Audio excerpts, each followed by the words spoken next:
And I hope that we can work together the way your father and my father did to have an extension of land reform with reforms that will truly emancipate and empower the farmer to be an agri-business person. Indeed, tonight, what we are saying is that history repeats itself. In this mission to extend land reform, I count not only on the Philippines Free Press, but on other media advocates for social justice. Journalists are critical to maintaining our strong democracy. We need not overstress that. On the other hand, as Teddy says, it can reveal, it can conceal. In the words of Joseph Pulitzer, a cynical, mercenary, demagogic press will produce in time a people as base as itself. These are words of great precautionary value to those who seek shelter under the freedoms advanced by such as Pulitzer and Locsin, but disdain the concurrent responsibilities on their part to be disinterested and public-spirited. Freedom in the hands of such as these, who want the freedom without the responsibility, degenerates into a callous license to aspire to little more than gossipy headlines and inflated circulation numbers, no matter what cost must be paid in the debasement of public discourse. That's why in times like these, we need institutions like the Philippines Free Press to stand like pillars of our most important freedoms and our most important responsibilities.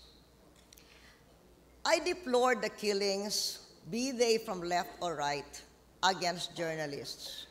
We aim to break this sad historical cycle.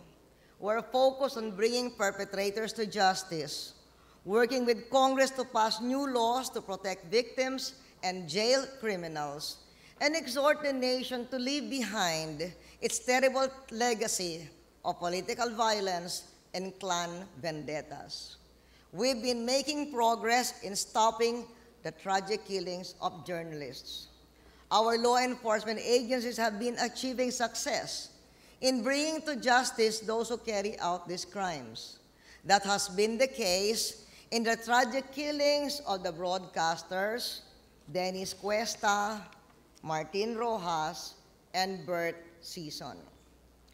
I established a task force to especially pursue the cases of the killings of journalists with Administrative Order 211. That's why the task force is called Task Force 211. It is a body established specifically to address these terrible crimes against journalists. And the head of this right now is a Undersecretary of Justice, Rick Buenaflor.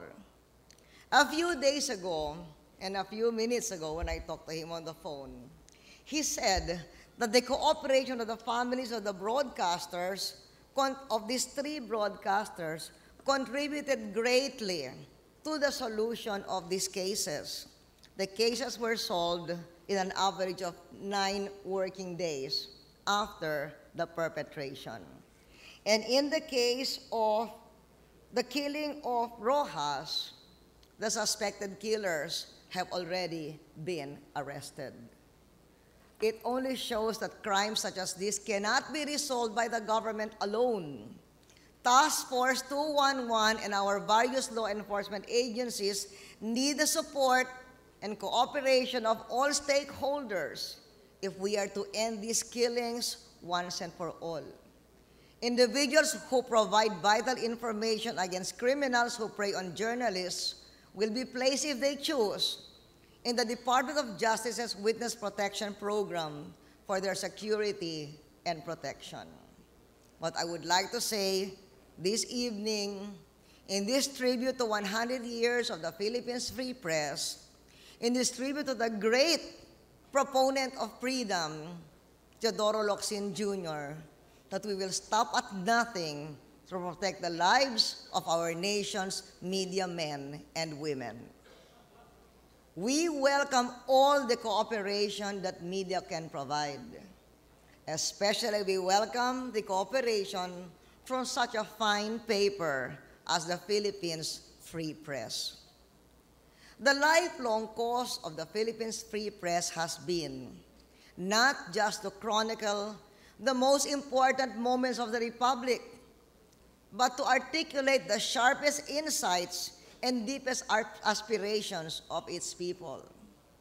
In having done this task so well, the Philippines Free Press itself is worthy of being chronicled.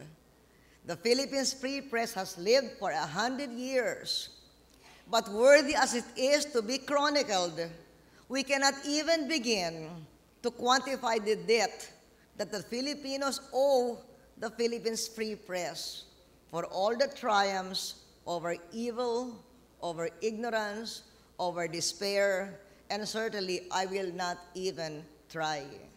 As Teddy says, all we have to do is to look at the treasure trove of the Philippines Free Press, and we can see that its stories will live forever as the flame that burns in the hearts of all good and free peoples in the Philippines and all over the world.